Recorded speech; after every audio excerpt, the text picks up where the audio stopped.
Assalamualaikum. Pada video kali ini, kita akan membahas mengenai kasus inflasi untuk memenuhi tugas mata kuliah Ekonomi Teknik Program Studi Teknik Kelautan Institut Teknologi Sumatera. Tak kenal, maka tak sayang. Sebelumnya, yuk kenalan dulu sama anggota kelompok kita.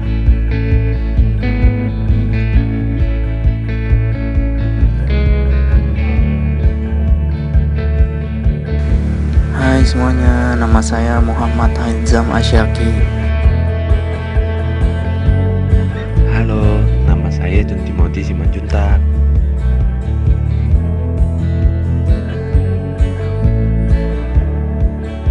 Halo, nama saya Yope William Lumentoruan.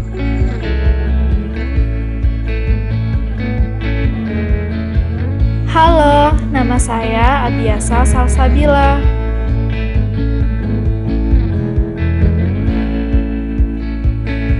Sebelum kita masuk pada kasus inflasi, yuk kita cari tahu dahulu apa itu inflasi.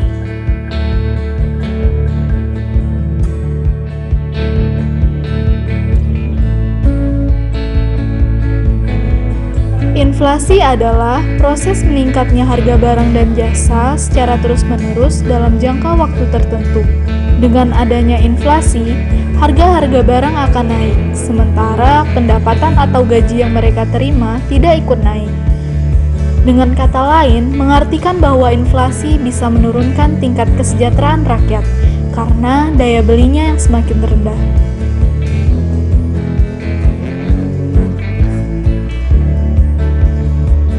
Selain itu, dampak yang akan dirasakan langsung yaitu ekspor barang akan menurun drastis. Menurunnya ekspor barang disebabkan oleh mahalnya harga barang. Jika ekspor barang berkurang, maka akan menyebabkan pendapatan negara juga ikut berkurang. Inflasi yang tinggi dan tidak terkendali juga bisa menimbulkan kecemburuan sosial, kerusuhan, atau bahkan krisis keuangan. Selanjutnya, kami akan membahas satu contoh kasus inflasi, yaitu inflasi di negara Zimbabwe. Zimbabwe adalah sebuah negara di Afrika bagian selatan. Negara yang terkurung daratan ini berbatasan dengan Afrika Selatan di bagian selatan, Botswana di sebelah barat, Zambia di sebelah utara, dan Mozambik di sebelah timur.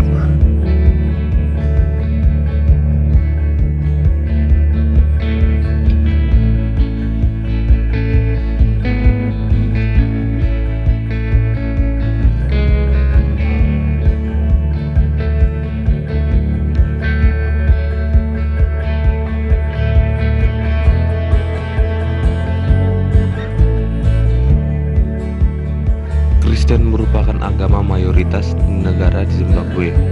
Sebanyak 84% penduduk Zimbabwe memeluk agama Kristen. Mata uang Zimbabwe adalah dolar Zimbabwe.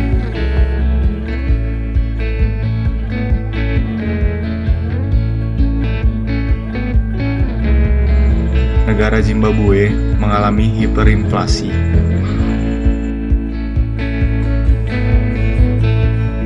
Krisis ekonomi yang terjadi pada tahun 2008 telah membuat ekonomi negara Zimbabwe hancur berantakan. Pemerintah Zimbabwe mengambil kebijakan untuk mencetak uang secara terus-menerus. Akan tetapi, kebijakan tersebut malah membuat keadaan semakin kacau. Kebijakan tersebut membuat kenaikan harga yang tak masuk akal. Selain itu, tanpa mata uang yang stabil dan berharga, negara Zimbabwe tidak bisa mengimpor. Rakyatnya menghadapi kelangkaan makanan, bahan bakar, dan peralatan medis di tengah-tengah pandemi COVID-19. IXX Afrika mengatakan, bencana kelaparan dan kestabilan sosial yang turut mengancam negara-negara tetangga, dan bahaya intervensi militer yang ingin merebut kekuasaan lagi. Maka kita bisa mengambil pelajaran dari kasus inflasi di Zimbabwe. Pertama, ketersediaan lahan menjadi fondasi pertumbuhan ekonomi.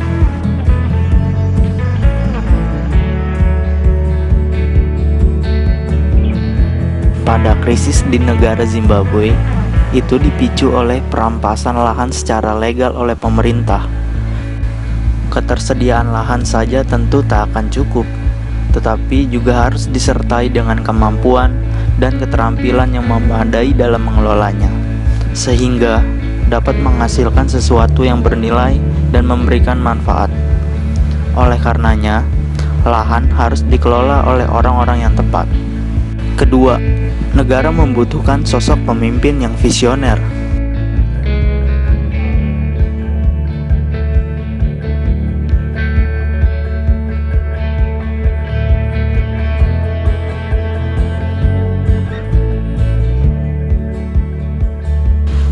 Kepemimpinan Robert Mugabe di negara Zimbabwe telah berlangsung selama 4 periode. Selama masa kepemimpinannya tersebut, Mugabe dinilai kurang mampu mengelola negara dengan baik. Untuk memilih pemimpin atau kepala negara yang tegas, berwibawa, dan visioner. Maksudnya, pemimpin negara harus mampu mengambil sikap dan keputusan demi keadilan dan kemakmuran rakyat secara tegas.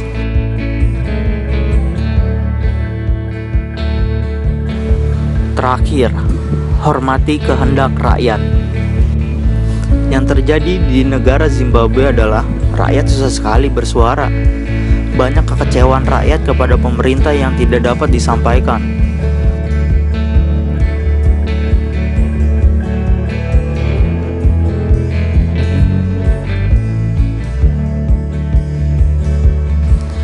Hikmah yang bisa dipetik tentu saja pemerintah harus mampu menjadi pemimpin yang mengayomi dan merangkul semua lapisan dan golongan masyarakat. Bukan hanya kelompoknya saja, berlaku adil terhadap setiap golongan masyarakat sesuai dengan hukum dan perundang-undangan yang ada. Berikut merupakan penjelasan salah satu contoh kasus inflasi yang terjadi di negara Zimbabwe. Bagaimana? Banyak pelajaran yang bisa kita ambil, bukan? Terima kasih sudah menonton video ini sampai akhir. See you next time. Bye-bye.